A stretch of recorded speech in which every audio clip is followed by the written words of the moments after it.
why is it so hard for adults to be curious, do you think? Because I notice this a lot as a coach, because I do coach training, and it's like we have to unlearn being know-it-alls in a way. Yes, how we go from know-it-alls to learn-it-alls. And Yeah, so I actually think of curiosity as a practice, and that means that it's something that great. we we do, and sometimes we don't do. And it's really powerful to actually admit when we're not practicing curiosity. And sometimes I think I'm practicing curiosity, and then I realize no, I'm stuck in my expectation here. I remember recently Right. I was asking someone, why are you doing this? And what I was really asking is, how did this possibly happen in the first place when I told you not to do that? And so, and I had to, Right. oh no, that's not the question I was really asking. But in any case, what your question of why is it hard?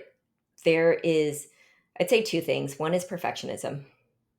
Mhm. It's really environments don't make it easy to or acceptable to make mistakes. Leaders don't model that. And then Yeah. the other thing is polarization. I think in our Mm. world right now, it's really polarized. I think that there's an expectation of having a right or wrong answer, just like that story I shared with you earlier with that woman who was saying, I need to know how to answer questions, not how to ask them. And there's Yeah. so much fear around, am I going to say the wrong thing? So, Right. and then we're also watching for other people. Are they going to say the wrong thing? And what is the wrong thing? Mm.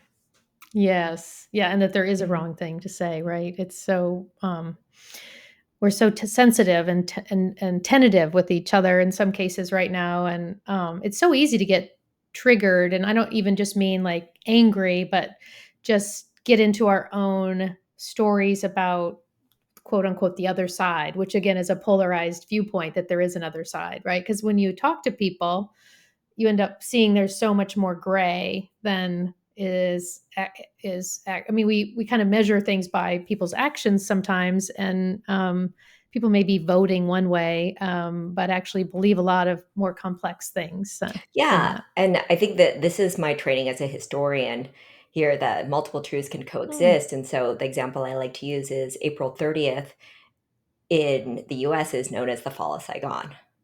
In Hmm. Vietnam, in communist Vietnam, it's called Liberation Day. And in my South Wow. Vietnamese community, it's called the day we lost our country.